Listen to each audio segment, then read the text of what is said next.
Hello friends, అందరికీ నమస్కారం అండి. Welcome to my channel. చెలియా నాతో రా స్టోరీ రాసిన వారు లహరి రాజశేఖర్, చదివిన వారు లహరి రాజశేఖర్. ఈ స్టోరీలో ప్రీవియస్ పార్ట్స్ ఎవరైనా మిస్ చేసి ఉంటే ముందు అవి చూడండి ఫ్రెండ్స్. అలాగే ఫస్ట్ టైం నా ఛానల్ చూస్తున్న వాళ్ళు ప్లీజ్ లైక్ చేసి, షేర్ చేసి, సబ్స్క్రైబ్ చేసుకుని మీ సపోర్ట్ నాకు అందించండి. ఇంకా ఏమాత్రం లేట్ చేయకుండా ఈ ఎపిసోడ్లోకి వెళ్ళిపోదాం. అతని ముందు ఒక కారు వచ్చి ఆగింది. దానితో ఇద్దరి చూపులు అటువైపు మళ్ళగా ఆ కారు నుండి దిగిన డ్రైవర్, సార్, మేడం మీకు ఈ కారు ఇమ్మన్నారు అంటూ చెప్పాడు. మేడమా? ఎవరు ఆ మేడం అంటూ సీరియస్గా అడిగాడు అరుణ్. రితికా మేడం సార్ అంటూ రోడ్డుకి అవతల వైపు నిలబడి వాళ్ళ వైపే చూస్తూ ఉన్న రితిక వైపు చూపించి చెప్పాడు ఆ డ్రైవర్. దానితో అటువైపు చూసిన అతనికి రోడ్డు పక్కన నిలబడి ఉన్న ఆమె కనిపించింది. ఆమెను చూసి అన్నగారి కష్టం తెలుసుకుని కారు పంపించిన చెల్లెలి గారు. దీని వెనక ఉన్న అర్థం ఏమిటి? ఆమె మనసులో అన్నగారి మీద ఉన్న ప్రేమ అనా, లేక వేరే ఏదైనా కారణం ఉందా అని మనసులో అనుకుంటూ అరుణ్ ఏం చేస్తాడా ఇప్పుడు? ఆ కారు తీసుకుంటాడా, లేదు వద్దు అని వెనక్కి పంపించేస్తాడా అని చూస్తూ ఉంది ఆమె. అరుణ్ మాత్రం ఏమీ సమాధానం చెప్పకుండా అలా మౌనంగా చూస్తూ ఉన్నాడు. బాబోయ్, ఈ సైలెన్స్ ఏంటా బాబు? ఏదో ఒకటి చెప్పొచ్చు కదా.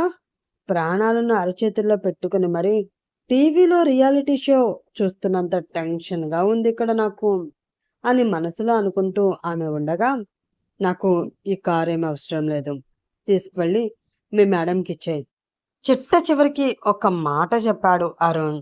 ఆ మాట విని తన చిట్టి గుండె మీద చెయ్యి వేసుకుని రుద్దుకుంటూ, ఈగో, అసలు ఈగోకి బ్రాండ్ అంబాసిడర్లో ఉండే ఆవిడ గారు కారు దిగి మరీ రోడ్డు మీద నిలబడి ఈయన గారి కోసం కారు పంపిస్తే వద్దు అని చెప్తాడా? నాకు తెలిసి ఇంతకన్నా దుర్మార్గం మాకు మరొకటి ఉండదు అని మనసులో అనుకుని, ఇప్పుడు వద్దు అంటే ఎలా వెళ్తాం సార్? అవతల మీటింగ్కి టైం అయిపోతుంది. మీటింగ్ అటెండ్ చేయవలసిన మీరే అది అయిపోయే టైంకి వెళితే చాలా దరిద్రంగా ఉంటుంది. అది అర్థమవుతుందా మీకు అంటూ కొంచెం గట్టిగా అరిచింది మానస. దానితో ఆమె వైపు చాలా సీరియస్గా చూశాడు అతను.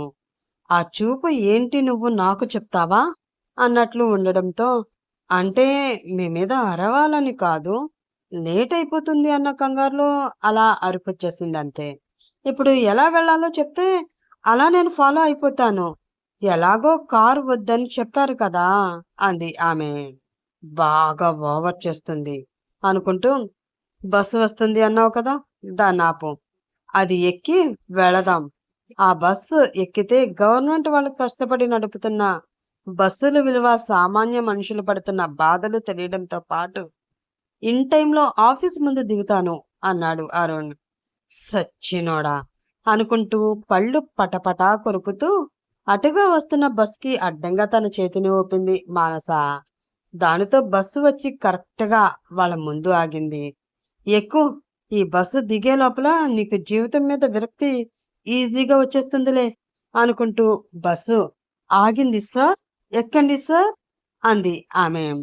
అది ఎక్కడం కొంచెం ఇబ్బందిగానే ఉన్నా చెయ్యాలి కాబట్టి సాహసం చేసి అది ఎక్కాడు అరుణ్. అతను వెనకే ఎక్కింది మానస. ఆ బస్సు ఎక్కగానే గుప్పమంటూ ఒక వాసన ముక్కుకు తగలడంతో చేతిలో ఉన్న నాప్కిన్తో ముక్కు మూసుకుని, అబ్బా ఏంటి కంపు అంటూ మొహమంతా చిరాగ్గా పెట్టుకుని అడిగాడు అరుణ్. దానితో గట్టిగా ఒక్కసారి ఆ వాసనని పీల్చి, ఓ ఇదా, మార్కెట్ సార్, మార్కెట్. మార్కెట్ అంటే ఇలా ఎండు చేపలు, ఎండు రొయ్యలు, ఇంకా చాలా చాలా అమ్మాలి కదా. అలా అమ్మడానికి ఎవరో ఎండు చేపలు పట్టుకుని వెళుతున్నట్లున్నారు.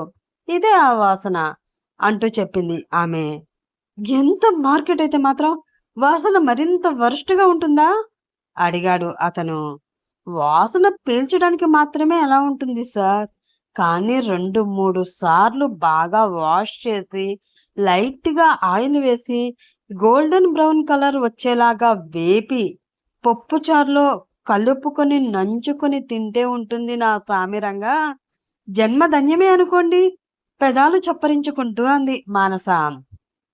ఏంటి, అవి తినడానికా ఆశ్చర్యంగా అడిగాడు అతను. హా, కాకా ఇంకెందుకు అనుకున్నారు మీరు? అయినా మార్కెట్ అంటేనే అందులో తినే వస్తువులుంటాయి కదా!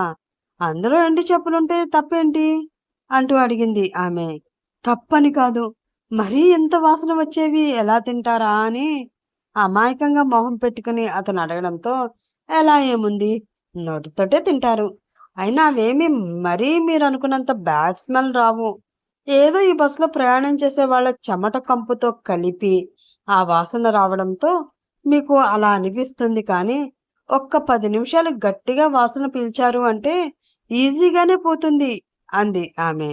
ఏంటి నా ప్రాణమా? పళ్ళు కొరుకుతూ అడిగాడు అతను.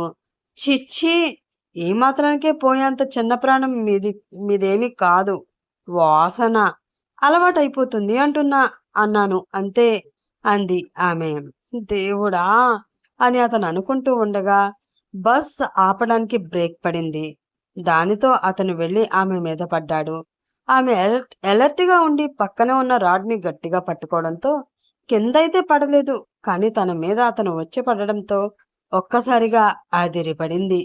అనుకోకుండా జరిగిన ఈ చర్య హాయిగానే ఉన్నా కూడా దాన్ని ఆస్వాదించే మూడ్లో ప్రస్తుతానికి అతను లేకపోవడంతో ఆమెకి కొంచెం దూరం జరిగి సారీ అన్నాడు. ఇట్స్ ఓకే అని ఆమె సిగ్గుపడుతూ చిన్నగా చెప్తూ ఉండగా బస్సు ఎక్కడెక్కడ కదిలిపోతుందో అన్న కంగారులో ఎక్కిన ఒక 10-20 మంది తోసుకుంటూ ముందుకు రావడంతో ఈసారి ఆమె వెళ్ళి అతని మీద పడింది. అతను ఎలర్ట్గా లేకపోయినా సరే ఆమె వచ్చి తన మీద పడడంతో అతను వెనక్కి పడబోయి వెనక జనము ఉండడంతో వాళ్ళని తోసాడే తప్ప కిందైతే పడలేదు. తన మీద పడిన ఆమెని గట్టిగా పట్టుకుని ఏంటి ఈ జనమంతా అన్నాడు అతను. అతని కవిగిలిలో ఒదిగిపోయిన ఆమె తల పైకెత్తి అయ్యో రామా, బస్ అన్నాక జనం ఉంటారు సార్, జనం ఎక్కడానికే బస్ కదా, అలాంటప్పుడు బస్సులో ఉన్న జనాన్ని చూసి ఏంటి ఈ జనం అంటే ఏంటి అర్థం సార్ అంది మానస. హా, నా కర్మ అని అర్థం. అసలు నిన్ను కాదు ఆ మధుగాడిని అనాలి. అనడం కాదు, వెళ్ళిన తర్వాత ఏదో కొంచెమైనా నడవడానికి సహకరించే ఆ కాలుని పూర్తిగా తీసి అవతల పడేస్తే దరిద్రం వదిలిపోతుంది అన్నాడు అతను. అయ్యో పాపం, మరీ అంత పాపం ఆయన ఏం చేశారు సార్? అయినా ఆయన కాలు తీసేసి మీరు పాపం మూట కట్టుకోవడం ఏమిటి, పిచ్చి కాకపోతే అంది ఆమె. అవును, పిచ్చే, కానీ నాకు కాదు నీకు. అందుకే ఇలాంటి పిచ్చి పిచ్చి పనులు చేయిస్తున్నావు నా చేత అని తిడుతూనే ఒక్కసారిగా అమ్మ నా కాలు అంటూ గట్టిగా అరిచాడు అతను. ఏమైంది సార్ కాలికి కంగారుగా అడిగింది ఆమె. ఎవరో పచ్చడి కింద తొక్కేశారు అన్నాడు అతను. అయ్యో, కొంచెం గట్టి పచ్చడి అయిందేమో, సరిగ్గా చూడండి అడిగింది ఆమె. నేను చూడడానికి ప్రయత్నిస్తున్నాను కానీ కనిపించడం లేదు. ఈ జనంలో నా కాలు ఎక్కడుందో బయటికి రావడం లేదు. ఆ కాలుని పైకి తీయడానికి ప్రయత్నిస్తూనే అన్నాడు అతను. ఓహ్ అవునా, ఒక్క నిమిషం నేను చూస్తాను అని అంటూ జరగండి జరగండి అంటూ అక్కడ ఉన్న జనాలందరినీ ముందుకి పక్కకి ఈ పక్కకి తోసేసి చివరికి ఆయన కాలు తీసి ఆయన దగ్గర పెట్టి ఇదిగోండి మీ కాలు, మీ కాలు బాగానే ఉంది సార్ అంది మానస. ప్రస్తుతానికి బాగానే ఉంది, కానీ ఈ బస్ దిగేసరికి బాగుంటుందంటావా? అసలు ఈ జనం మధ్య నుంచి నేను దిగుతానంటావా? ఊరు చివరన ఉండే డంపింగ్ యార్డ్లో ఉన్న వాసనంతా నాకిక్కడే తెలిసిపోతుంది. కడుపులో తిప్పేస్తుంది. ఏ ప్లీజ్ బస్సు ఆపమను, దిగి నడుచుకుంటూ పోదాం అన్నాడు అతను. బాగా అర్థమైందా అయ్యగారికి? ఏసీ కారు ఇచ్చి వెళ్ళిరారా నాయనా అంటే ఫోజు కొడతావా ఫోజు? అప్పుడే ఎక్కడ వదులుతాను నిన్ను, చుక్కలు చూపించాలి కదా అనుకుంటూ. కష్టం సార్, మన స్టాఫ్ వచ్చే వరకు మనం ఇక్కడ నుంచి అడుగు తీసి అడుగు కూడా కదపలేము. పైగా బస్సు కదిలిపోయింది. నెక్స్ట్ స్టాప్ వచ్చే వరకు ఈ బస్సు ఎక్కడా ఆగదు అంటూ బాంబు పేల్చింది ఆమె. దానితో దేవుడా అనుకుంటూ ఆ వాసనని కష్టంగా పీల్చుకుంటూ అలాగే నిలబడి ఉన్నాడు అతను. జనం బాగా రద్దీగా ఉండడంతో కొంచెం కూడా కదలలేని పరిస్థితి. అదే సమయంలోంచి వెనక నుంచి తోస్తున్న వాళ్ళు, కావాలని మానసాన్ని టచ్ చేస్తున్న వాళ్ళు ఉంటూ ఉండడంతో మానస కొంచెం ఇబ్బంది పడుతూ ఉంది.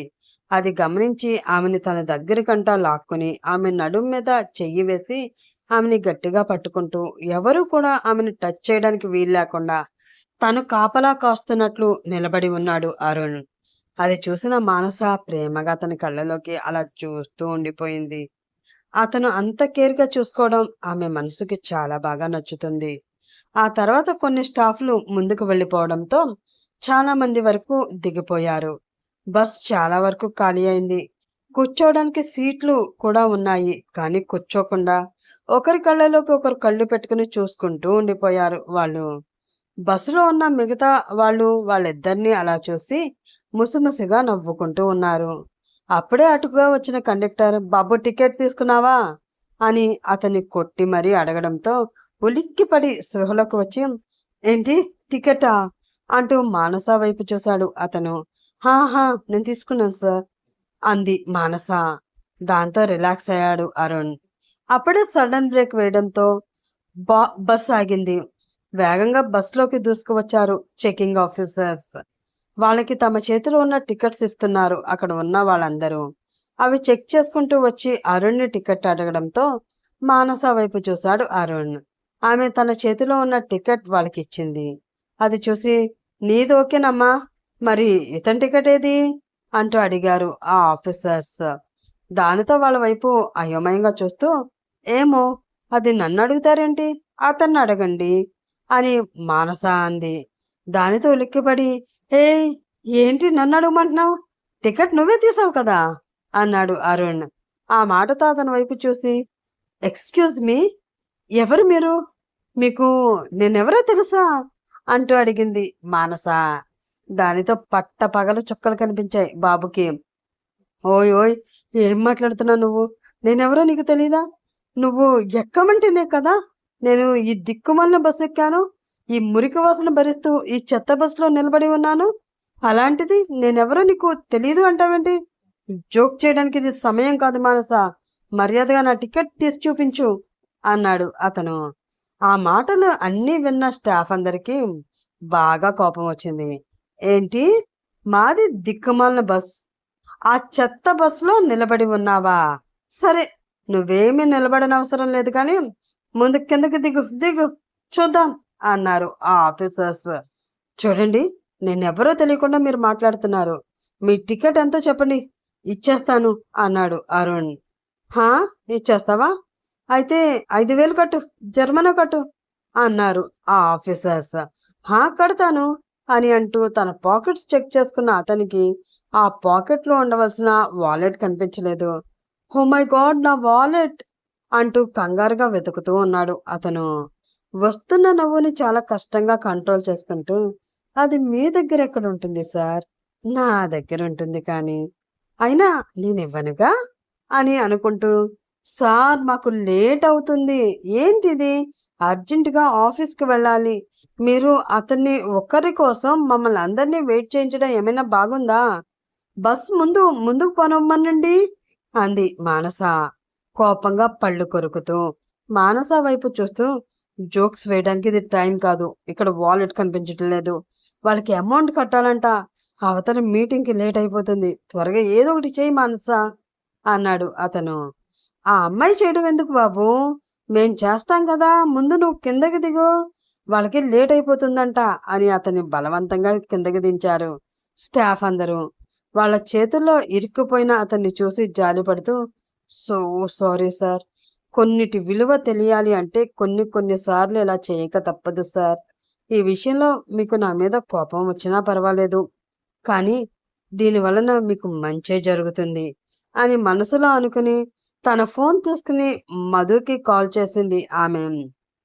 "సరే, నేను చూసుకుంటాను" అని అతను కాల్ కట్ చేశాడు. అరుణ్ని చుట్టుముట్టిన స్టాఫ్ అందరూ అతని మీద అరుస్తూ ఉన్నారు. వాళ్ళందరికీ సమాధానం చెప్తూ అతను ఉండగా అతని కాలర్ పట్టుకుని మరొక అతను కొంచెం ఓవర్ చేస్తూ అతన్ని నిలదీశాడు. అది చూసిన అరుణ్కి చాలా కోపం వచ్చింది. కోపంతో అతని పిడికిలి గట్టిగా బిగుసుకుంది. కానీ అతను చేస్తున్న జాబ్కి అతని వయసుకి రెస్పెక్ట్ ఇచ్చి ఏమీ చేయకుండా "చెప్పేది మర్యాదగా వినండి. నేను మీకు పెనాల్టీ కడతాను. కానీ ప్రస్తుతానికి నా దగ్గర వాలెట్ లేదు. మీరు నాతో వస్తే మీకు మీ అమౌంట్ ఇస్తాను అని అతను చాలా ఓపిగ్గా చెప్తూ ఉన్నాడు.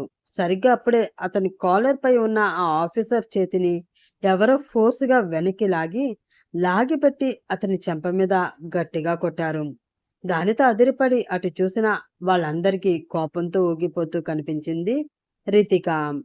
"నీకు ఎంత ధైర్యం ఉంటే తన కాలర్ పట్టుకుంటావు? అసలు తను ఎవరో తెలుసారా నీకు?"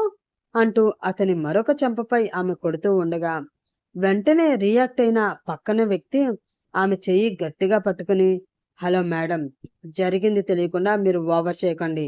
అతను టికెట్ లేని ప్రయాణం చేస్తున్నారు. జరిమానా కట్టమంటే నాతో రండి, నా వాలెట్ పోయింది అని ఏవో కథలు కహానీలు చెప్తున్నాడు. అలాంటప్పుడు ఏం చేయమంటారు?" అంటూ అరిచాడు అతను. దాంతో సీరియస్‌గా అరుణ్ వైపు చూసింది ఆమె. ఈసారి అరుణ్ చూపుల్లో కోపం, ద్వేషం, అసహ్యం ఏమీ కనిపించలేదు. ఆశ్చర్యం కనిపిస్తుంది. అతను తన వైపు అలా చూస్తూ ఉండడంతో రితిక ఏమీ మాట్లాడలేకపోయింది. "ఎంత కట్టాలి?" అంటూ అడిగింది ఆమె. 5,000 మేడం అంటూ చెప్పారు వాళ్ళు. దానితో తన కార్ దగ్గరికి వెళ్ళి తన బ్యాగ్‌లో ఉన్న అమౌంట్ తీసుకుని వచ్చి వాళ్ళకిస్తూ, 5,000 కాదు 50,000 ఇస్తున్నాను. కానీ ఇది తీసుకునే ముందు మీరు అవమానించిన అతనికి మర్యాదగా క్షమాపణ చెప్పండి అంటూ బెదిరిస్తున్నట్లు వాళ్ళకి చెప్పింది రితిక. దానితో ఒకరి మొహం ఒకరు చూసుకుని ఒకరి తర్వాత ఒకరు అరుణ్‌కి సారీ చెప్పి ఆ అమౌంట్ తీసుకుని అక్కడి నుంచి వెళ్ళిపోయారు. దానితో అరుణ్ చేయి పట్టుకుని అక్కడ నుంచి తీసుకుని వెళుతూ ఉంది ఆమె. ఒక్క మాట కూడా మాట్లాడకుండా ఆమె వెనకే వెళుతూ ఉన్నాడు అరుణ్. ఎప్పుడు తనని కోపంగా చూసే ఆ కళ్ళల్లో మొదటిసారి ప్రేమ కనిపించింది. తన మీద చెయ్యి వేసిన వాళ్ళు ఎవరో, ఎలాంటి వాళ్ళో, అసలు విషయం ఏమిటో ఏమీ తెలుసుకోకుండా ఆమె అలా రియాక్ట్ అవ్వడం అరుణ్ అసలు ఎప్పటికీ ఊహించలేని సంఘటన. నిజంగా నేనంటే కోపం, ద్వేషం ఉంటే ఆ పరిస్థితిలో ఉన్న నన్ను చూసి ఎగతాళి చెయ్యాలి కానీ తనెందుకు అలా రియాక్ట్ అవుతుంది? అసలు అంతలా రియాక్ట్ అవ్వాల్సిన అవసరం తనకేంటి? అని అతను మనసులో అనుకుంటూ ఉండగా కార్ దగ్గరికి తీసుకువెళ్ళి డోర్ ఓపెన్ చేసింది ఆమె. ఈసారి ఆ కార్ ఎక్కను అని అరుణ్ చెప్పలేదు. మౌనంగా ఆ కార్ ఎక్కి కూర్చున్నాడు. "సార్ ఎక్కడికి వెళ్ళాలో అక్కడికి తీసుకువెళ్ళు. నేను ఇంటికి వెళ్ళిపోతాను. నాకు కారేమీ అవసరం లేదు" అంటూ చెప్పింది రితిక. దానితో డ్రైవర్ కూడా ఆ కార్ ఎక్కాడు. కార్ ముందుకు కదులుతూ ఉంది. అలా రోడ్డు పక్కన ఒంటరిగా నిలబడిన ఆమెని మిర్రర్ నుంచి చూసి, "ఒక్క నిమిషం" అన్నాడు అరుణ్. దాంతో కార్ ఆపి, "చెప్పండి సార్" అని డ్రైవర్ అనడంతో, "మేడంని కూడా కార్ ఎక్కమను. నన్ను డ్రాప్ చేసిన తర్వాత తనని జాగ్రత్తగా ఇంటికి తీసుకువెళ్ళు" అంటూ చెప్పాడు అరుణ్. ఆ మాట విన్న డ్రైవర్ పెదవులపై కూడా చిన్న చిరునవ్వు వచ్చింది. "సరే సార్" అని డ్రైవర్ కిందకి దిగి రితిక దగ్గరికి వెళ్ళడంతో అతను చెప్పింది విని రితిక పెదవులపై చిన్న చిరునవ్వు. తను కూడా కారు ఎక్కితే అరుణ్ ఎక్కడ కారు దిగిపోతాడేమో అని తను ఎక్కకుండా ఆగిపోయింది. అలాంటిది అతనే ఎక్కమనడంతో ఆమె మనసంతా చాలా సంతోషంతో నిండిపోయింది. వేగంగా నడుచుకుంటూ వచ్చి వెనక డోర్ తీసుకుని కారెక్కి అతని వైపు అలా చూస్తూ ఉండిపోయింది ఆమె. ఆమె వైపు ఒక్కసారి చూసి, "థ్యాంక్ యూ" అన్నాడు అతను. ఆ మాటకి చిన్నగా నవ్వుతూ, థ్యాంక్స్ చెప్పుకునేంత దూరం మన మధ్య ఉన్నా, మన మనసుల మధ్య మాత్రం అంత దూరం ఉండదు అని అనుకుంటున్నాను. పుట్టుకతోనే విడదీయరాని బంధం ఏర్పడినా కూడా ఆ బంధాన్ని అంగీకరించకుండా దూరంగా ఉండిపోతున్నాము. ఎందుకు ఇలా అన్నది నాకు తెలియడం లేదు. మీకు ఏమైనా తెలిస్తే చెప్పండి చాలు. అంతే తప్ప థ్యాంక్స్‌లు చెప్పవలసిన అవసరం ఏమీ లేదు అంది రితిక. దానితో ఆలోచిస్తూ ఉండిపోయాడు అరుణ్. ఒక 15 నిమిషాల తర్వాత అతను చేరుకోవాల్సిన గమ్యస్థానం వచ్చింది. "సార్, మీరు చెప్పిన ఆఫీస్ వచ్చింది" అని అతని పక్కనున్న డ్రైవర్ అతన్ని కదపడంతో ఆలోచనలో నుండి బయటికి వచ్చి అటు డోర్ తీసుకుని కారు దిగాడు అరుణ్. "మధుకి కాల్ చేసి కార్ పంపించమని చెప్పాను" అంది రితిక.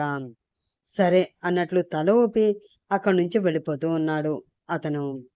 అది చూసి భారంగా ఒకసారి శ్వాస తీసుకుని వదిలి, "పోనీ" అంటూ డ్రైవర్తో చెప్పింది ఆమె.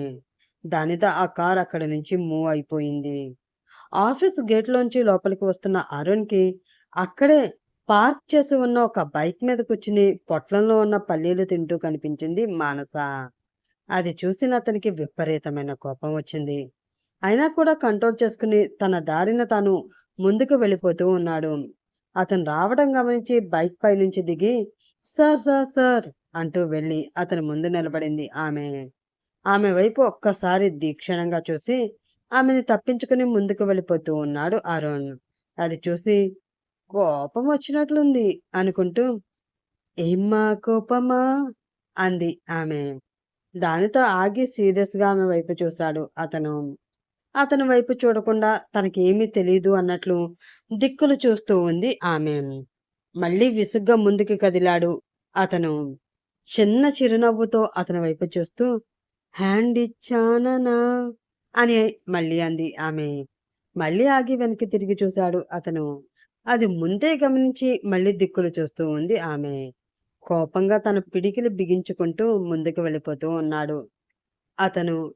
ఓ సారు క్షమించమన్నానుగా అంటూ అతని వెనకే వెళ్ళింది ఆమె. ఈసారి అతను ఆగలేదు, తిరిగి చూడలేదు, తను నడక ఆపలేదు. అయ్య బాబోయ్ ఎంత వేడి, ఏం చేస్తే చల్లారుతున్నది అంటూ వెళ్ళి అతను ముందు నిలబడింది ఆమె. సీరియస్గా ఆమె వైపు చూస్తూ ఉన్నాడు అతను. చాలా కోపంగా ఉన్నాడు అని అర్థమవడంతో తన చేతులతో చెవులు రెండు పట్టుకుని సారీ అంటూ క్యూట్గా మొహం పెట్టి అడిగింది ఆమె. ఆడపిల్ల మరీ అంత క్యూట్గా మొహం పెడితే క్షమించకుండా ఎవడుంటాడు? ఎవ్వడు ఉండడు.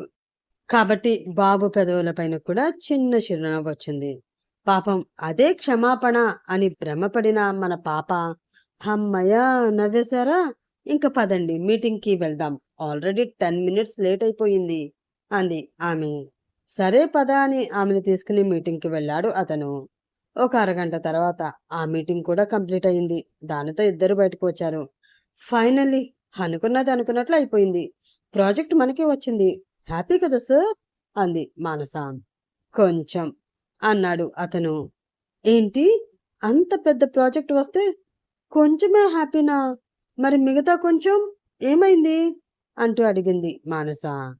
పొద్దున్న మనం వచ్చిన బస్లోని కొన్ని చేపలు ఉన్నాయి కదా, అవి మింగేశాయిలే అన్నాడు అరుణ్.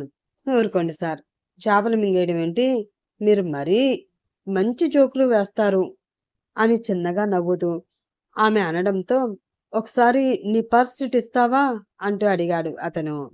ఎందుకు సార్, అందులో డబ్బులేమీ లేవు అంది ఆమె. డబ్బులేమీ లేకుండా పొద్దున టికెట్ ఎలా తీసుకున్నావు అడిగాడు అతను. స్త్రీ శక్తి సార్, గవర్నమెంట్ వాళ్ళ కొత్త పథకం, ఆడవాళ్ళు ఎక్కడికి వెళ్ళినా ఫ్రీ ప్రయాణమే అంది ఆమె. ఓ అవునా, ఆ ప్రయాణం చేయడానికి ఏమీ అవసరం లేదన్నమాట, మనిషి ఒక్కరుంటే చాలు అంతేనా అడిగాడు అతను. అలా కాదు సార్, ఆధార్ కార్డ్ కావాలి, లేదు అంటే ఆ అమ్మాయిని అని కూడా చూడరు, బస్లోంచి బయటికి గంటేస్తారు అంటూ చెప్పింది ఆమె. మరి తెచ్చావా అడిగాడు అతను. హా సార్ తెచ్చాను, ప్రస్తుతం మా ఆడవాళ్ళు మొహానికి మేకప్ లేకపోయినా సరే బయటికి వెళుతున్నారు, కానీ ఈ ఆధార్ కార్డు లేకుండా బయటికి వెళ్ళడం లేదు అని అంటూ తన బ్యాగ్లో ఉన్న కార్డు తీసి అతనికి చూపించింది ఆమె. అది తీసుకుని చూస్తూ ఇందులో చాలా చిన్నగా ఉన్నావే, అంత బాగా లేదు, మళ్ళీ అప్లై చేసుకో, ఈసారి బాగుంటుంది అని అంటూ ఆ కార్డు చింపి ఆమె చేతిలో పెట్టాడు అతను.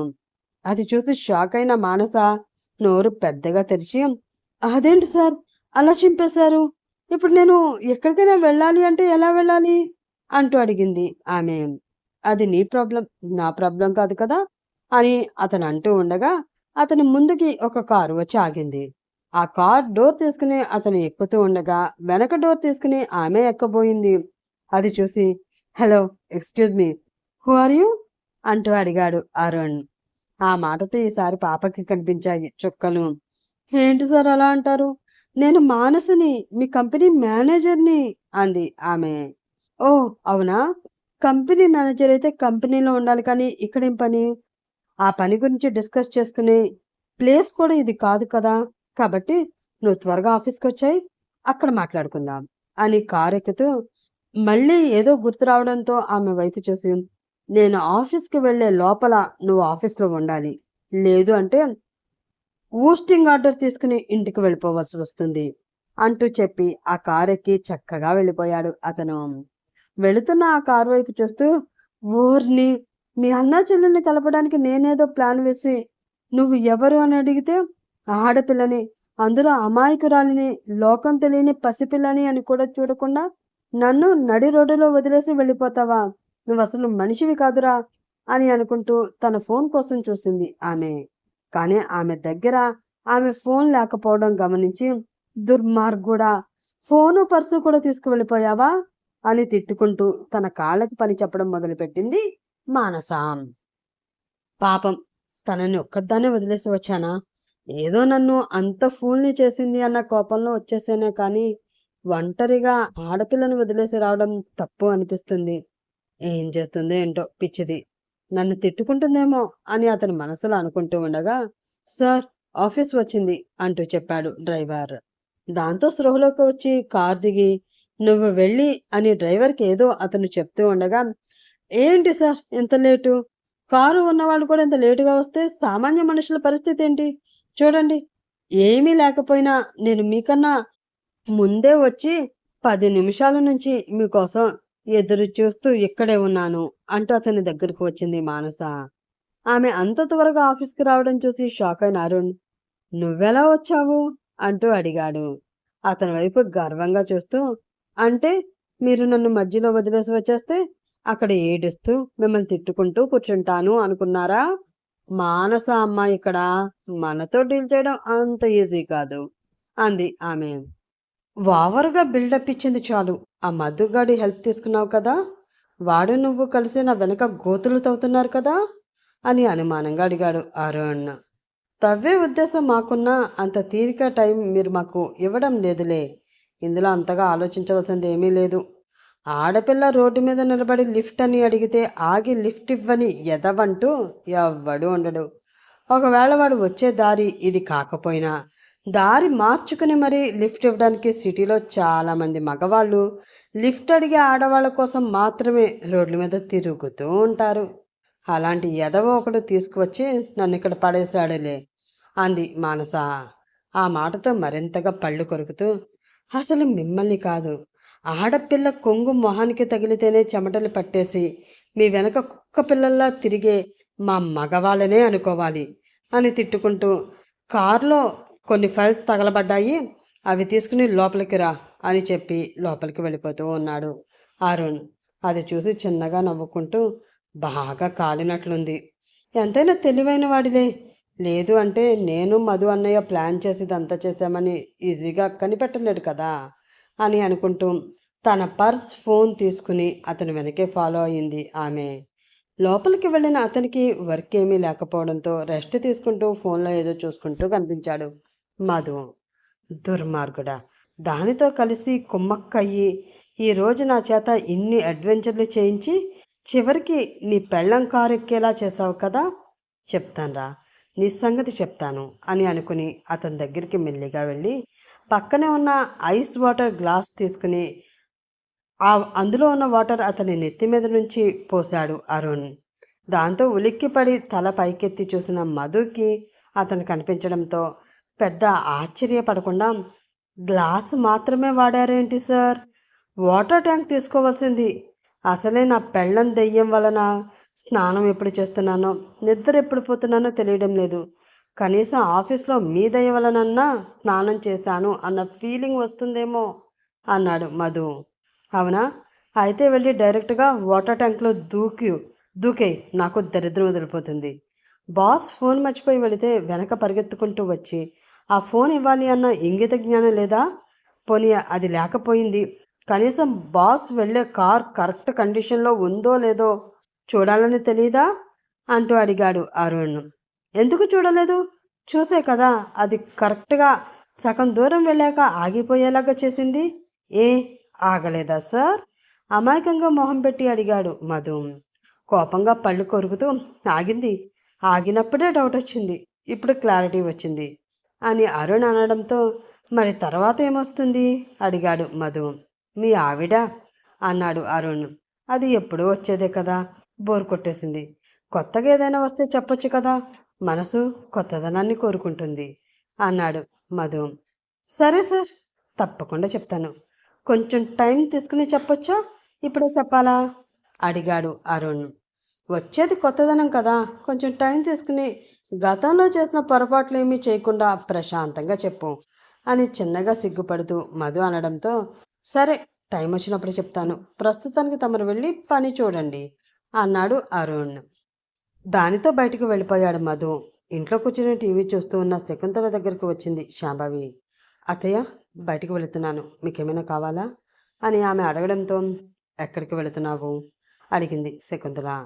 క్లబ్కి అత్తయ్య, ఈరోజు మీటింగ్ ఉంది అని ఆమె చెప్పడంతో, అక్కడ అమ్మాయిలు ఉంటారా అంటూ అడిగింది శకుంతల. అమ్మాయిల తల్లులు ఉంటారు. ఇంట్లో బోరు కొడితే అప్పుడప్పుడు పెళ్లి కాని అమ్మాయిలు కూడా వస్తూ ఉంటారు, కానీ తక్కువ అంది శాంభవి. ఓ, అవునా, అయితే ఈరోజు ఎవరైనా వస్తే పట్టుకురా అంది శకుంతల. ఆ మాటతో ఆశ్చర్యంగా ఆమె వైపు చూస్తూ, ఎందుకు అత్తయ్య అని అడిగింది శాంభవి. 3 పదుల వయసుకి దగ్గర పడుతున్నా కూడా కొడుక్కి పెళ్లి చేసే ఉద్దేశం నీకు నీ మొగుడికి ఎలాగో లేనట్లుంది కదా. మీ వ్యవహారం చూస్తూ ఉంటే ఇంటికి పద్ధతిగా పంతులు గారిని పిలిపించి పెళ్లి కూతుర్ల జాబితా తెప్పించేటట్లు ఎట్లాగో కనిపించడం లేదు. కాబట్టి మీరు వెళ్ళిన చోటైనా ఒక పడుచు పిల్లని పట్టి తీసుకువస్తే మీరు వదిలేసిన బాధ్యతని నా నెత్తి మీదకి ఎత్తుకుని వాడికి పెళ్లి చేస్తాను కొంచెం కోపంగా అంది శకుంతల. ఆ మాటదా ఆ మాటతో శాంభవి మనసుకి చిన్నగా బాధగా అనిపించింది. చెయ్యాలి అని నాకు ఉంటుంది అత్తయ్య. ఎంత కన్న తల్లిని కాకపోయినా ప్రతిసారి ఆ విషయం గుర్తు చేసి నన్ను దూరం పెట్టాలి అని ఎంతమంది చూసినా నా మనసులో వాడిపై పెంచుకున్న ప్రేమ అయితే తగ్గదు కదా. అలాగే వాడి మనసులో నా మీద ఉన్న ద్వేషము పోదు, ఆ ప్లేస్లో ప్రేమ పుట్టదు. అమ్మగా కాకపోయినా కనీసం పిన్నిగా వాడు చూసినా కూడా వాడి కోసం పిల్లని వెతికి ఈ అమ్మాయిని చేసుకోరా అని చెప్పే హక్కు నాకు ఉంది అనుకుంటాను. కానీ ఎవరో పరాయి మనిషిని చూసినట్లు వాడు నన్ను చూస్తూ ఉంటే ఇంకా ఏ హక్కుతో వాడితో మాట్లాడగలను, ఏ హక్కుతో వాడి పెళ్లి చేయగలను. ఆయన పెద్దలు కుదిర్చిన పెళ్లి చేసుకోవాలి అని అనుకుంటూ బ్రహ్మచారి జీవితాన్ని గడుపుతున్న మనవడైతే మీ మనవడు కాదు. వాడు చాలా మారిపోయాడు. వాడి చుట్టూ మనకు తెలియని పరిచయం లేని మనుషులు చాలామంది ఉంటున్నారు. వాళ్ళ పర్మిషన్ లేకుండా వాడు కాలు అయినా కూడా కదపలేడేమో. ఒక్కసారి మీరైనా తెలుసుకోండి. ఈ ఇంటికి కోడలు వస్తుంది అంటే అందరికన్నా ముందు సంతోషించేది నేనే. ఆ సంతోషం నా జీవితానికి ఎప్పుడు వస్తుందో చూడాలి మరి అని చెప్పి అక్కడ నుంచి వెళ్ళిపోయింది శాంభవి. ఆమె మాటల్లో ఏదో బాధ మనసుకి తెలుస్తూ ఉండడంతో, వీడు ఇంకా మారలేదా, అయినా ఎలా మారుతాడు, మా మనిషే కదా అని ఎదుటి వాళ్ళు వాడికి చేరువైతేనే కదా వాడిలో మార్పు వచ్చేది. అలా వీళ్ళు చెయ్యరు. వీళ్ళకి దగ్గరయ్యే మనస్తత్వం కాదు వాడిది. అలాంటప్పుడు వీళ్ళు దూరంగా పెడితే దూరంగానే ఉంటాడు. కనీసం పిన్నిలా చూడడం లేదు అని నువ్వు బాధపడుతున్నావు. అమ్మలా ఆప్యాయత పంచడం లేదు అని వాడు బాధపడుతున్నాడు. మీ ఇద్దరి మనసులో ఒకరిపై ఒకరికి అభిమానం ఉన్నా కూడా అది పెదవి దాటి బయట పెట్టకపోవడం వలన ఒకరికి ఒకరు దూరంగా ఉండిపోతున్నారు. ఎప్పుడు ఒకరితో ఒకరు మాట్లాడుకుంటారో, ఎప్పుడు దగ్గరగా చేరుతారో అని అనుకుంటూ బాధగా నిట్టూర్పు వదిలింది శకుంతల. ఆఫీస్లో సీరియస్గా వర్క్ చేసుకుంటూ ఉన్న మానస దగ్గరికి వచ్చి, ఏంటి మేడం, ఈరోజు తేనెటీగా పువ్వు చుట్టూ తిరగడం మానేసి బుద్ధిగా వర్క్ చేసుకుంటుంది, ఏంటి విషయం అంటూ అడిగింది రేష్మ. పని లేకపోతే నోరు మూసుకుని కూర్చో, అంతే తప్ప పిచ్చి పిచ్చిగా మాట్లాడుతూ నన్ను తూనీగా అన్నావు అంటే పళ్ళు రాలిపోతాయి. నేనేమీ తూనీగాను కాదు, తూనీగా పిలవడం వల్ల దాని చుట్టూ తిరుగుతున్నా అని మానస అనడంతో, పువ్వువా అంటూ అడిగింది రేష్మ. దానితో కోపంగా ఆమె వైపు చూస్తూ, కాదు, మనిషిని అంది మానస. అబ్బో, అయితే ఆ తూనీగకి మనిషి బోర్ కొట్టినట్లుంది, మరొక మనిషిని తెచ్చుకొని చుట్టూ తిప్పుకుంటుంది. చెప్పాలి అంటే ఈ మనిషి కన్నా ఆ మనిషి చాలా హాట్గా ఉంది.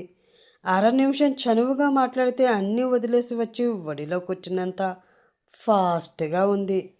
టైట్గా ఉండే ఆ డ్రెస్సు, కానీ కనిపించినట్లు మెడ కిందకి ఎవరు చూడకూడని ప్లేస్లో మురిపిస్తూ ఉన్న టాటూ, భయం కన్నా ఎక్కువ కిక్కిచ్చే మత్తైన మాటలు. అబ్బబ్బబ్బబ్బా! ఒకటా రెండా ఎన్నని చెప్పాలి ఆ అమ్మడి అందాల గురించి అంటూ ఫీల్ అయిపోతూ ఉంది రేష్మ.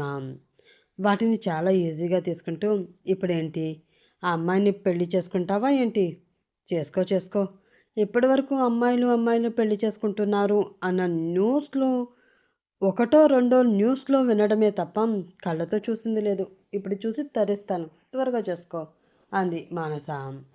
చేసుకోవచ్చు, కానీ నాకన్నా ముందు లైన్లో మా అన్నయ్య ఉన్నాడే, వాడైతే పెళ్లిదాకా వెళ్ళేటట్లు లేడు. ఈ లోపలే పని కానిచ్చేసేటట్లు కనిపిస్తున్నాడు. అసలు తన వైపు నుంచి చూపు తిప్పుకుంటే ఒట్టు అని రేష్మ అనడంతో అప్పుడే వాటర్ బాటిల్ మూత తీసుకుని వాటర్ తాగుతూ ఉన్న మానసికి ఒక్కసారిగా పొరబోయింది. దానితో నోట్లో ఉన్న నీళ్లు ముందుకి ఉమ్మేసి, ఏంటి అంటూ షాకింగ్గా అడిగింది ఆమె.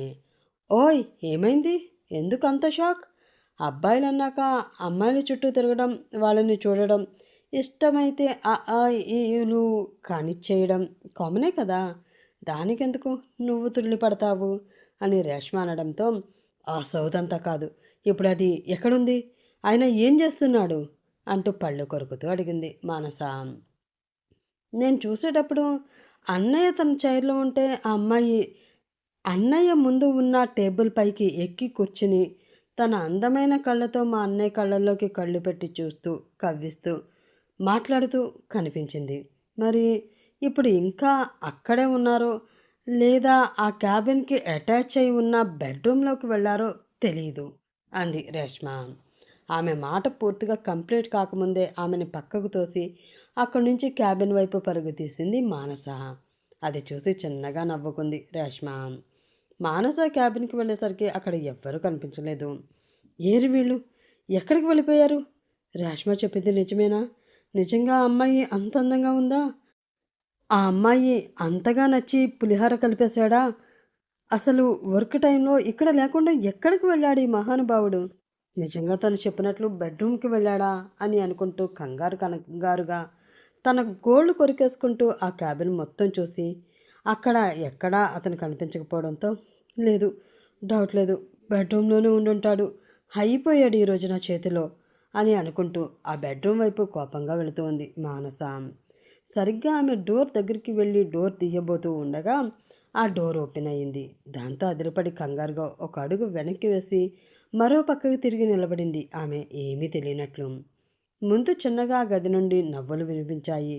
అవి విని, బాబోయ్, మొహం మీద కోపం చిరాకు తప్ప మరొక ఫీలింగ్ అంటూ లేని మహానుభావుడు ఇంతలా నవ్వుతున్నాడు అంటే దానికి పడిపోయాడా ఏంటి కర్మకాలి అని మనసులో అనుకుంటూ ఏడుపు మొహం పెట్టేసింది మానస. థ్యాంక్ యూ సో మచ్, అడగంగానే ఒప్పుకున్నందుకు అని అరుణ్ తన వెనక వస్తూ ఉన్న ఆ అమ్మాయి వైపు తిరిగి చూస్తూ ఆమెకు చెప్తూ బయటికి వచ్చి 2 అడుగులు వేయడంతో అక్కడ ఒక స్తంభంలో నిలబడి ఉన్న మానస తగులుకుంది. దానితో తను అటువైపు చూసి, ఇదేంటి అడ్డంగా ఎలా నిలబడింది అని అనుకుంటూ ఆమె భుజం మీద చిన్నగా తట్టి పిలిచాడు. దానితో అటువైపు తిరిగి చూసిన మానసకి రేష్మ చెప్పినట్లే చాలా అందంగా ఉన్న ఆ అమ్మాయి కనిపించింది. టైట్ డ్రెస్లో అందాలు ప్రదర్శిస్తుందా అన్నట్లు ఉన్న ఆమెను చూసి కోపంగా పళ్ళు కొరుకుతూ అలానే నిలబడిపోయింది మానస. వామ్మో, ఏంటిది ఇంత అందంగా ఉంది, నేను చూస్తూ ఉంటే ఆడపిల్లని, నాకే ఏదోలా ఉంది, ఇంకా వీడు ఆగుతాడా అనుకుంటూ అతన్ని ఆమెని పరీక్షగా చూస్తున్న మానసకి అతని ఒంటిపై ఉండవలసిన కోట్ ఇప్పుడు లేకపోవడం, ఇంకా ఆ అమ్మాయి డ్రెస్ కొంచెం నలిగి ఉండడం కనిపించింది. అది చూసిన వెంటనే ఆమె కళ్ళలో నీళ్లు తిరిగిపోయాయి. కంటి రెప్ప కూడా వేయకుండా ఆమె వైపు అలా చూస్తూ ఉంది మానస.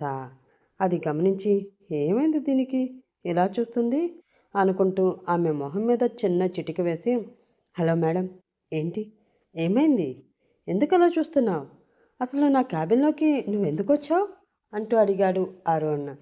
దానితో స్పృహలోకి వచ్చి, నా సంగతి తర్వాత, ముందు మీరు ఇక్కడేం చేస్తున్నారో అది చెప్పండి అని ఆవేశంగా అరిచింది మానస. పిచ్చా నీకు, నా క్యాబిన్లో నేనేం చేస్తే నీకెందుకు, అసలు నా పర్మిషన్ లేకుండా నువ్వు లోపలికి ఎందుకు వచ్చావు అంటూ అడిగాడు అరుణ్. బుద్ధి తక్కువై వచ్చాను. మీరు మాత్రం ఎవరి పర్మిషన్ తీసుకోకుండా ఎక్కడికి పడితే అక్కడికి వెళ్ళిపోయి నేను నీకే సొంతమన్నట్లు బిల్డప్లు ఇచ్చేస్తూ వాళ్ళ మనసులో కుర్చీ వేసుకుని మరీ కూర్చుంటూ ఆశలను పుట్టించి చివరికి వేరే అందమైన అమ్మాయిలు దొరికితే ఇలా గదుల్లోకి తీసుకువెళ్ళి వాళ్ళ ఆశల మీద నీళ్లు చల్లవచ్చు. నేను మాత్రం మీ క్యాబిన్లోకి మీ పర్మిషన్ తీసుకోకుండా రావడం మాత్రం తప్పైపోయింది, అంతేనా అంది మానస. ఆ మాటతో ఆమె వైపు ఎగాదిగా చూసి దీనికి ఏదో అయ్యింది అనుకుంటూ, వచ్చే దారిలో మధుగాడినేమైనా కలిసి వచ్చావా? వాడిలాగానే తిక్క తిక్కగా మాట్లాడుతున్నావు అన్నాడు అతను. మీరు చేసే పనులు తిక్క తిక్కగా ఉన్నప్పుడు మా మాటలు కూడా ఇలానే ఉంటాయి కోపంగా ముక్కు చిదుతూ అంది ఆమె. అసహనంగా ఆమె వైపు ఒక చూపు చూసి, మిస్ లాలసా, మీరు వెళ్ళి నేను చెప్పిన పని చేయండి, కొంచెం కేర్ఫుల్ అంటూ చెప్పాడు అరుణ్. ఓకే అరుణ్ అంటూ చెప్పి అతనికి చిన్నగా ఒక హగ్ ఇచ్చి మానసుని చూసి చిన్నగా నవ్వుతూ అక్కడి నుంచి వెళ్ళిపోయింది లాలస. కోపంగా వెళుతున్న ఆమె వైపు చూసి, దొంగ మొహందానా, నా ముందే తనని హక్ చేసుకుంటావా? నువ్వు వెళ్లే కారుకి యాక్సిడెంట్ అయ్యి అక్కడికక్కడే నీ కాళ్ళు చేతులు విరిగిపోవాలి, నీ మొహమంతా కాలిపోవాలి. వేరే మగవాడు కాదు కదా, కనీసం నీ మొహాన్ని నువ్వే చూసుకోవడానికి కూడా భయపడి చావాలి అని మనసులో తిట్టుకుంటూ ఉంది మానస. ఆమె వైపు అసహనంగా చూస్తూ, ఆ తిట్ల కార్యక్రమం అయిపోతే అసలు నీ ప్రాబ్లం ఏంటో చెప్తావా అంటూ అడిగాడు అరుణ్.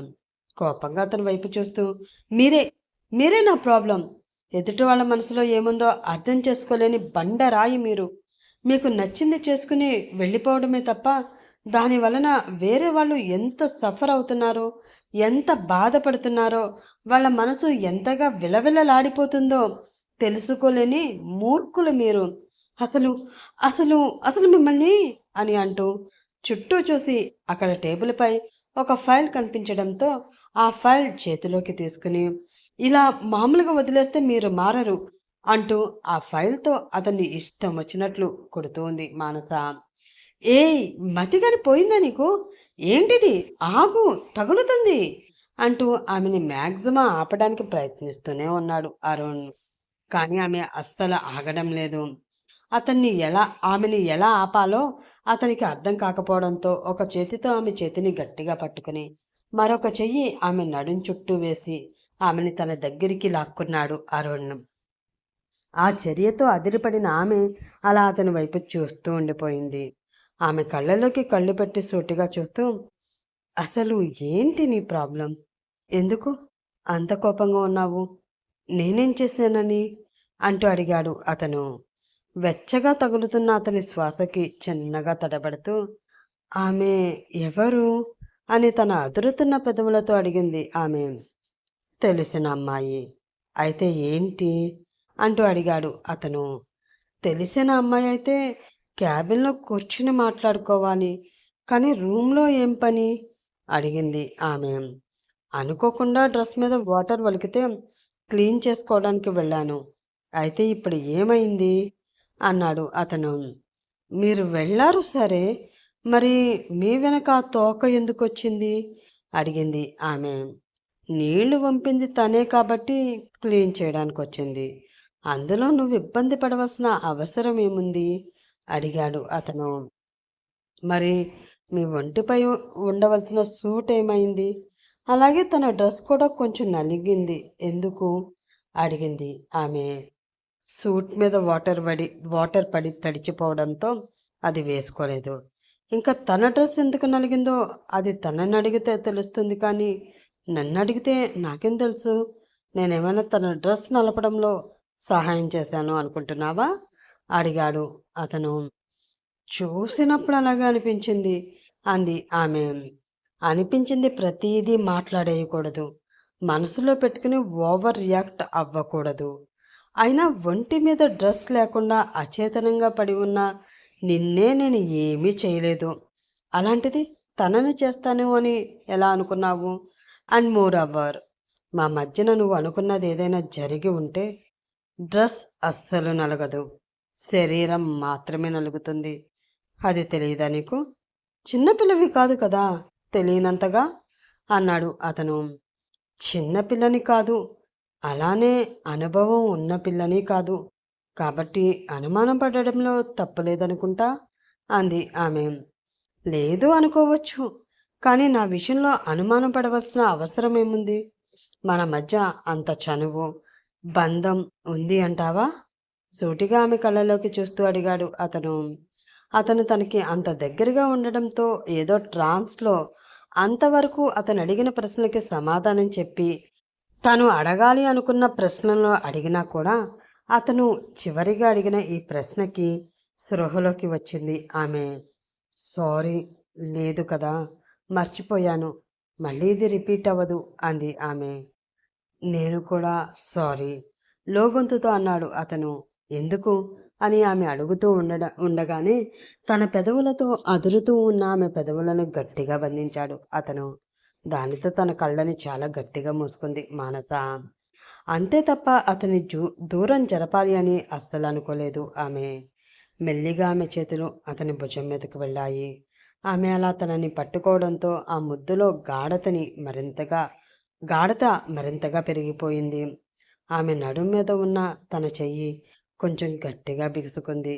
అతని మరొక చెయ్యి ఆమె నడుం మీదగా పైకి పయనిస్తూ ఆమె యథా అందాలను అందుకుంది. ఆ స్పర్శతో అదిరిపడి అతని భుజం మీద మరింత గట్టిగా తన చేతిని నొక్కి పట్టుకోవడంతో ఆమె గోళ్ళు అతని శరీరంలోకి దిగుతున్నాయి.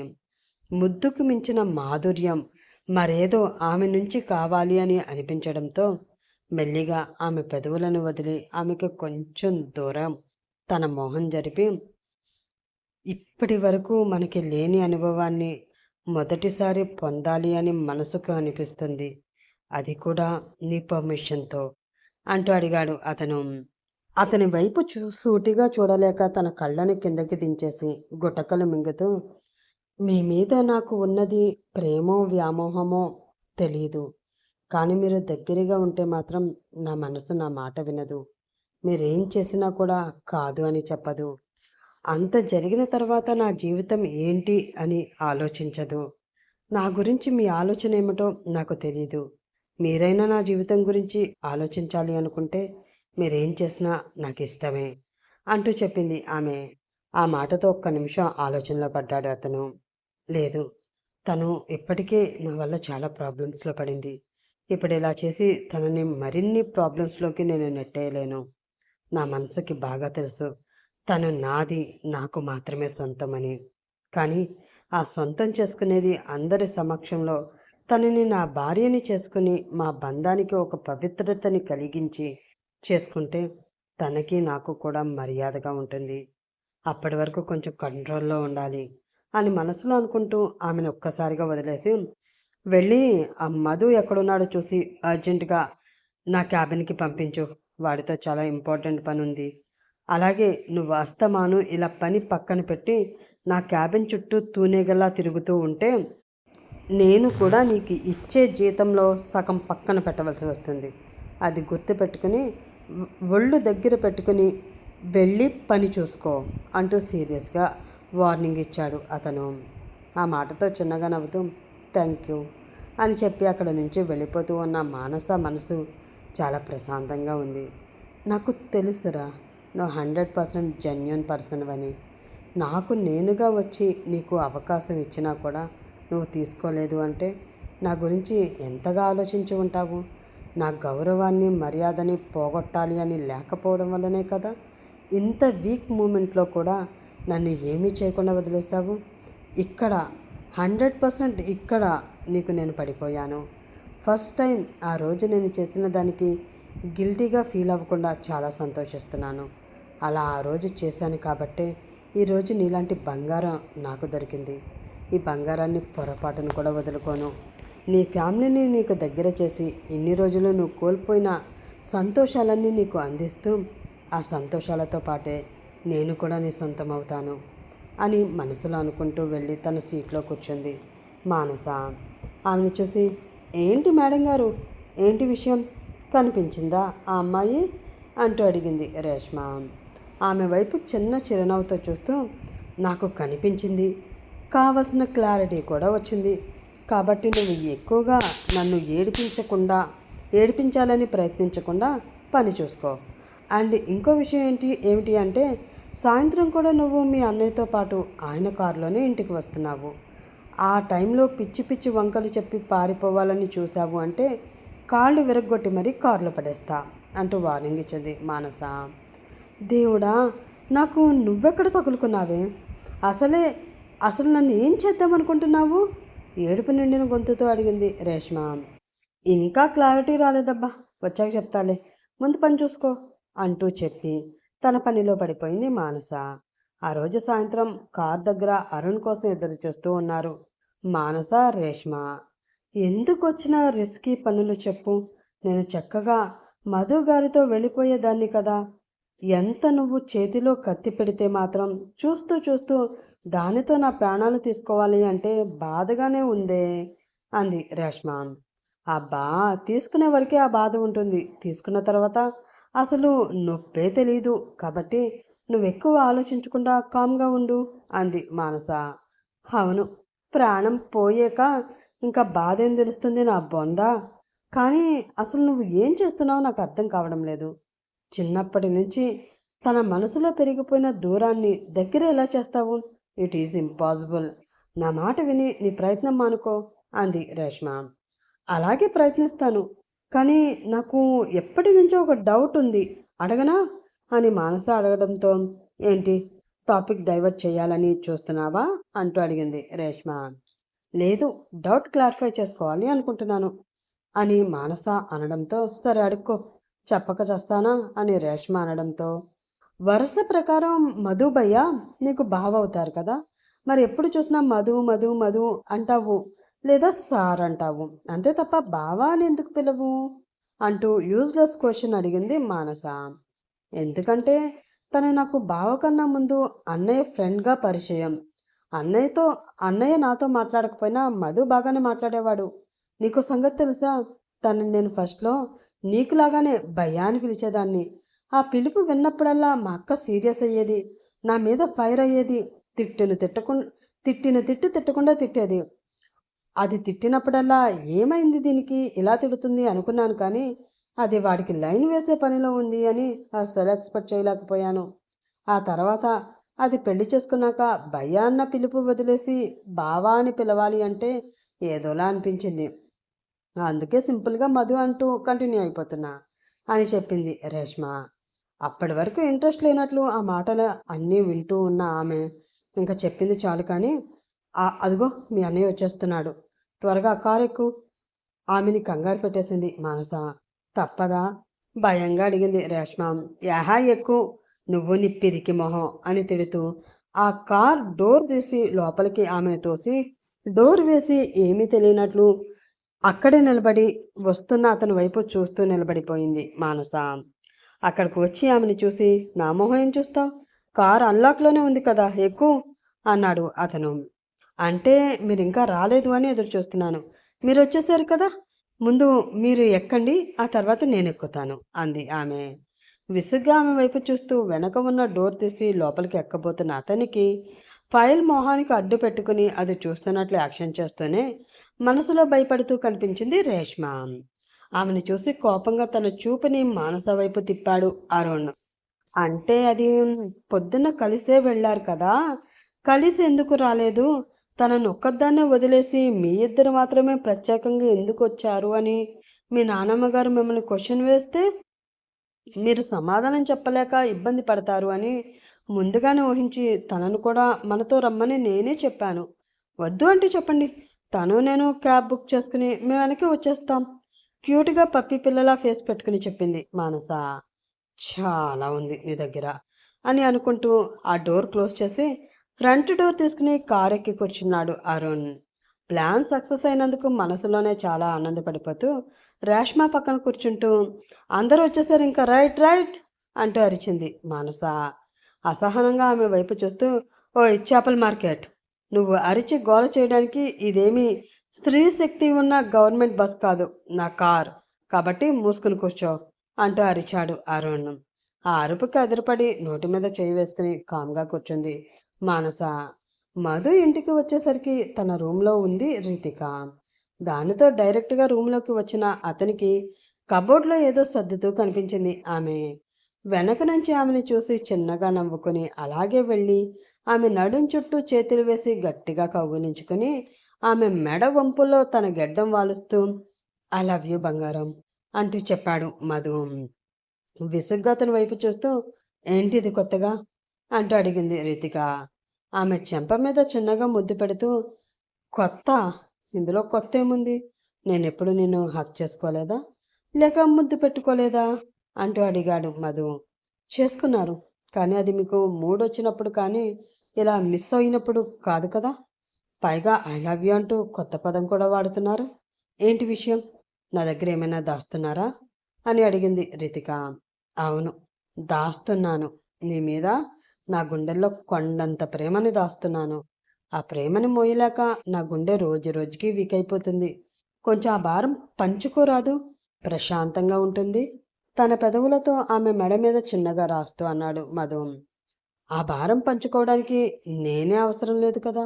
పైగా నన్ను పక్కన పెట్టి కొత్త కొత్త అవసరాలను కూడా వెతుక్కుంటున్నారు. అవి పట్టించుకోవడం లేదా మీ భారాన్ని? కొంచెం కోపంగానే అడిగింది రితిక.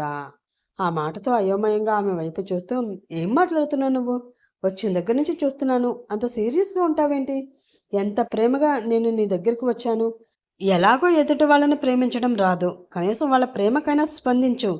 అప్పుడే ఎవరైనా నీ దగ్గరికి రాగలరు, నీతో కలిసి బ్రతకగలరు అన్నాడు అతను. ఆ మాటతో ఆమె కళ్ళల్లో నీళ్లు తిరిగిపోయాయి. అవును, నాకు స్పందించడం రాదు, ఎందుకంటే నేను బండరాయిని కదా. నా మనసులో ఫీలింగ్స్ ఉండవు, ఎవరిని ప్రేమించలేను, ఎవరి ప్రేమకి అర్హురాలని అసలే కాదు. అందుకే అందరూ నన్ను వదిలేసి తమను ప్రేమించే వాళ్ళని వెతుక్కుంటూ ఉంటారు, అచ్చం మీలాగానే అంటూ కన్నీళ్లు పెట్టుకుంది రితిక. ఆమె మాటలు విన్న మధుకి మనసులో ఏదో తెలియని భయం వేసింది. ఏంటి తను అలా మాట్లాడుతుంది? కొంపతీసి నా గురించి ఏమైనా తెలిసిందా అని మనసులో అనుకుంటూ ఇప్పుడు ఏమైంది రితిక? ఎందుకు ఎందుకు ఆ కన్నీళ్ళు? ఏదో సరదాగా ఒక మాట అన్నందుకు అలా కన్నీళ్లు పెట్టుకుని మరి నన్ను సాధించాలా అంటూ అడిగాడు మధు. ఏంటి, నేను నిన్ను సాధిస్తున్నానా? నీ దృష్టిలో ప్రేమించడం కూడా సాధించడమేనా? అయితే నేను చేసిన అతి పెద్ద తప్పు నిన్ను ప్రేమించడమే అవుతుంది. అవునులే, ప్రేమ ప్రేమ అని నేనే నీ వెంట పడ్డాను. నీ ఇష్టంతో సంబంధం లేకుండా నీ జీవితంలోకి వచ్చాను. అక్కడికి నువ్వు చెప్తూనే ఉన్నావు, ఈ పెళ్లి నాకు ఇష్టం లేదు, బలవంతంగా చేసుకుంటే నష్టపోయేది నువ్వే అని. ఆ మాటకి అర్థం నాకు ఇప్పుడిప్పుడే తెలుస్తుంది. ఇప్పుడు తెలిసాక సరిదిద్దుకోలేని తప్పు చేశాను అని అర్థమవుతుంది. I'm so sorry Madhu, I'm very very sorry. నా ఇష్టం కోసం నీ ఇష్టాలను చంపుకొని బలవంతంగా నాతో కాపురం చేసేలా చేసుకున్నందుకు భయం. I'm very very sorry. అతి త్వరలోనే నేను చేసిన తప్పుని సరిదిద్దుకుంటాను అని చెప్పి అక్కడ నుంచి వెళ్ళిపోయింది రితిక. దాంతో అయోమయంగా ఆమె వైపు చూస్తూ ఉండిపోయాడు మధు. ఏమైంది దీనికి? ఎందుకు ఇలా మాట్లాడుతుంది? మనసులో ఏదైనా ఉంటే మొహం మీద చెప్పాలి, అంతేకాని ఇలా చెప్పకుండా ఇష్టానికి మాట్లాడి వెళ్ళిపోతే ఏంటి అర్థం అని అనుకుంటున్న అతనికి పిచ్చి పట్టేలా అనిపిస్తూ ఉండడంతో ఒక్కసారిగా తల పట్టుకుని అక్కడే బెడ్పై కూలబడ్డాడు. అప్పుడే అతని ఫోన్ రింగ్ అయింది. ఆ ఫోన్ స్క్రీన్పై వర్ష అన్న పేరుతో ఉన్న కాలర్ ఐడి స్క్రోల్ అవుతూ ఉండడంతో కంగారుగా అటు ఇటు తిరిగి చూశాడు. అక్కడ ఎవరూ లేకపోవడంతో ఆ కాల్ లిఫ్ట్ చేశాడు మధు. ఎన్నిసార్లు చెప్పాను కాల్ చేయొద్దు, కుదిరినప్పుడు నేనే కాల్ చేస్తాను అని? అరే, నేను ఇంట్లోనే ఉన్నాను, ఇప్పటి వరకు తను నా పక్కనే ఉంది. అప్పుడు నువ్వు కాల్ చేసి ఉంటే ఎంత ఇబ్బంది అయ్యేది. సరే, వస్తున్నాను. వద్దు, ఒకదానివే వెళ్ళొద్దు, నేను వచ్చి తీసుకువెళ్తాను. నేను ఏదో ఒకటి చెప్పుకుంటాలే, అది నా ప్రాబ్లం కదా, నీకెందుకు అని చెప్పి కాల్ కట్ చేసి మళ్ళీ ఒకసారి ఆ గదంతా చూసి అక్కడెక్కడా రితిక కనిపించడంతో ఏమీ తెలియనట్లు బయటికి వెళ్ళిపోయాడు మధు. అప్పుడే బాల్కనీ డోర్ పక్కగా నిలబడి ఉన్న రితిక బయటికి వచ్చి అతను అలా ఫోన్ మాట్లాడి వెళ్ళిపోవడం చూస్తూ అలా కన్నీళ్లు కారుస్తూ ఉంది. ఇష్టం లేదు అంటే అన్నయ్యకి భయపడి అలా చెప్తున్నావేమో, నేనంటే మనసులో ప్రేమ ఉండే ఉంటుంది అని భ్రమపడి పెళ్లి చేసుకున్నాను మధు. కానీ నీ ఇష్టం మరో వ్యక్తిపై ఉంది అని నాకు ఆ రోజు అర్థం కాలేదు. ఈ రోజు అర్థమైన తర్వాత ఏం చేయాలో తెలియడం లేదు. అని అనుకుంటూ అక్కడే కూలబడిపోయింది ఆమె. ఆ తర్వాత ఏం జరుగుతుంది? అసలు మధు జీవితంలో ఉన్న ఆ మరొక అమ్మాయి ఎవరు? ఆ అమ్మాయి వల్ల వీళ్ళ బంధం ఏ తీరం చేరుతుంది? మానస అనుకున్నట్లు వాళ్ళ ఫ్యామిలీలో అతన్ని అరుణ్‌ని కలపగలుగుతుందా? తెలుసుకోవాలంటే నెక్స్ట్ పార్ట్ కోసం వెయిట్ చేస్తూ ఉండండి ఫ్రెండ్స్. అలాగే ఈ పార్ట్ కనుక మీకు నచ్చితే ప్లీజ్ లైక్ చేసి, షేర్ చేసి, సబ్స్క్రైబ్ చేసుకుని మీ సపోర్ట్ నాకు అందించండి. నెక్స్ట్ ఎపిసోడ్‌లో మళ్ళీ కలుసుకుందాం. అప్పటి వరకు bye bye. Have a nice day.